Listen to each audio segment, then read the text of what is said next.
Let's talk to Nasser al-Khater, who's the Executive Director of Qatar 22, joining us live from Doha. I know you're going to say that you will be ready for either a summer or a winter World Cup. It doesn't really matter to you. So let me ask you this. As a football fan, would you rather watch a football World Cup when the temperature outside the stadiums is 40 degrees centigrade plus, or between 15 and 20 degrees centigrade outside? I would like to say that for us, as you rightly said, we would be ready to host the World Cup, whether that be in the summer or the winter, fall, spring. For me, what I would really like to see is our legacy being delivered. I would like to see cooling technology being implemented. We've always said from the very beginning that this is technology, this technology is a legacy for countries and regions that have similar climates as the GCC, the Gulf, Qatar.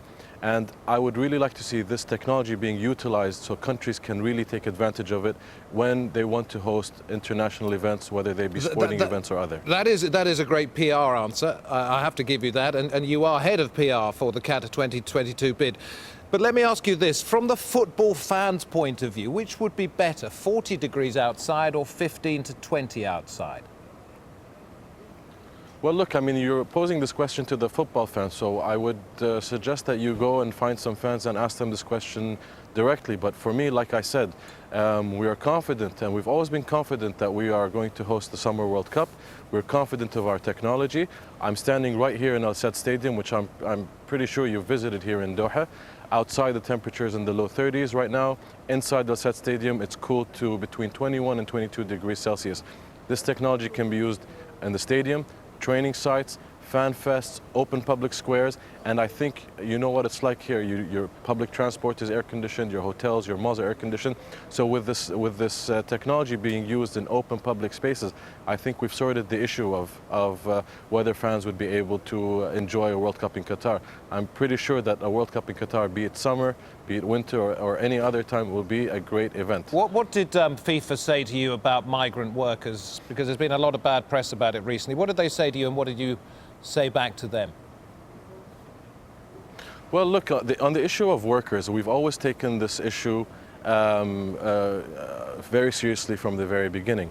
We've put on a workers' welfare strategy. We've created an internal workers' welfare I'm going to butt in because the point is, what did FIFA say to you today and what was your reply? Well, let me tell you this. I mean, our discussions with FIFA have not only started today on workers' welfare, we've been speaking to them since 2010, since we won the right to host the World Cup.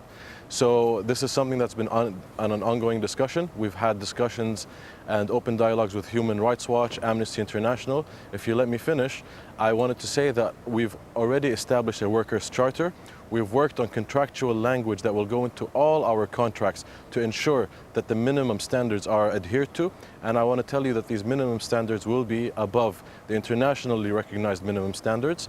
And for us as a Supreme Committee, we are sure that we are going to be taking this issue very seriously. And I mean, there's a lot of examples here in Qatar, especially with the oil and gas industry, where the standards are extremely high. And we are looking to have standards that are similar to those. If you've been looking at this for 3 years plus now with FIFA, how is it that so many workers are still dying on building sites? You're probably going to say it's nothing to do with the World Cup, but an awful lot of the construction that we see around Doha is related to the World Cup, if not directly associated with it. Well, look, I can only speak to you as a spokesperson for the Supreme Committee right now. These questions, I think, is better posed to the relevant authorities, be that the Ministry of Labour at this stage. So for these questions, I would really prefer if you spoke to them. I think you know that there's an investigation. There's been an internationally recognized law firm that's looking into this right now that are going to give their recommendations. They're doing the investigation, and as it is an investigation right now, I'd rather not comment on it. Will you be asking to see the results of that investigation? I'm sure these results are going to be shared with us. I mean, we as Qatar 2022 sit on several committees that deal with migrant workers, and so I'm sure these results are going to be something that we will be looking at. Will you share those results with us? Well, we're not the holders of these of this study or of this investigation. So again, this question I think is better posed to the Ministry of Labour here in Qatar. But if I came back to you in several months when this report had been finished and said to you, look, you've been told what the situation with migrant workers is in Qatar, would you share those thoughts with us, the wider world? We've always been open on issues that relate to us, whether that be on migrant workers or any other issues. So for you to be asking me in a couple of months, if you ask us questions, I think is a bit too soon. Why don't we speak in a couple of months when you have questions on this subject, and we'll take it from there. Okay, going to end this interview with something that Aidan McQuaid, who's the director of Anti-Slavery International, has said, and I want your reaction as a Qatari. He says there's no longer a risk that the World Cup might be built on forced labour. It is already happening. What do you think about your country when you hear somebody saying that?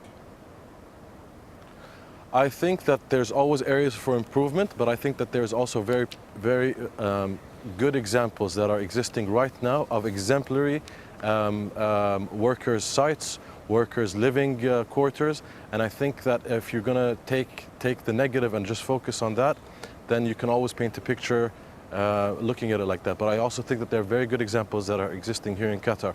We've always said that the World Cup is a catalyst.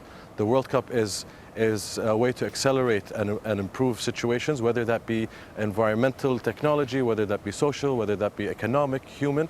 So if workers' welfare is an area that needs to be developed and further improved, then the World Cup is an excellent opportunity to work on those. Well, we thank you, Mr. al-Khater. Thank you very much indeed for talking to us on this news hour. Thank you.